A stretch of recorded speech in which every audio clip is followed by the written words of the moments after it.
Once we come to terms with the fact that our own vulnerability and our own transparency is where our power lies, we get to use that and set that as a tone for everyone around us. So what do I mean by that? It means that once we are okay sharing what we suck at, what we can be better at, and what our challenges are, at the same time, people are allowed to see what makes us beautiful and what impact we want to create and what our strengths are. Therefore, other people get to do the same. So when you want people to take part in what it is that you're trying to do, or when you want people to collaborate with you, the best place to start is in a place of empathy. So empathy creates collaboration. What I mean by that is really simple. Is that if you give someone else the opportunity to talk about their pain point, to talk about the thing that they really wish that they could do more of or solve and not have anyone else, like what's the world that you want to live in? What doesn't happen in the world that you wish you lived in? Once you give someone the opportunity to solve that problem with you, maybe even because of the solution that you are creating, what you're doing is you're helping that person shape a world that feels freer and happier, and that their story and their meaning gets to find life within your vision, or the other way around, where you find someone that you truly believe in and you want to add value and you want to bring whatever strengths you have in making that world where that thing that you wish never happened never has to happen again. So in that way, getting to know someone, not just in terms of what are your strengths, what are you good at, but also in terms of what do you carry with you? What's your mission? What's the thing that you wish you could change? Why do you do what you're doing?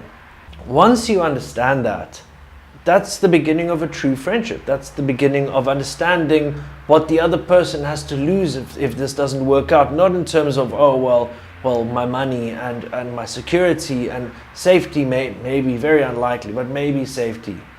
Those are the things that are under threat. The certainty of life gets put under threat a little bit if things don't work out. But if you are operating in a sense of like, what is the world that you want to create, when there's a lot more at stake in terms of our identity, that's when things become real.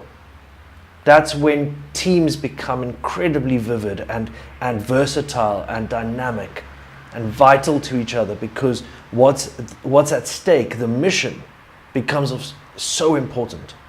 It becomes a way for their creativity and their meaning to find life. And that is what's so exciting about a true collaboration that is built from empathy. But like anything worth having, it has to start with you. You've got to lead the way. You've got to take the plunge first. You've got to take the risk of honesty.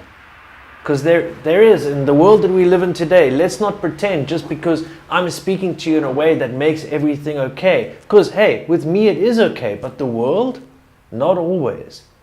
There is a risk in your honesty, always. And you've got to be willing to face it. You've got to be more willing to face it than you are willing to sacrifice that honesty. Because that's the math. So are you willing to not be honest?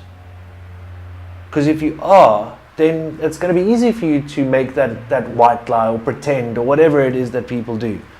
But if you aren't willing to sacrifice your integrity, sacrifice what's true for you, then it's easy to share that with other people and to allow them to do the same, because it's just stuff. It's just truth. And your truth is very different from my truth. So we get to learn about each other, and while we're learning from each other, we get to make cool stuff happen and build things. That's what's exciting, and that's what's beautiful about collaboration.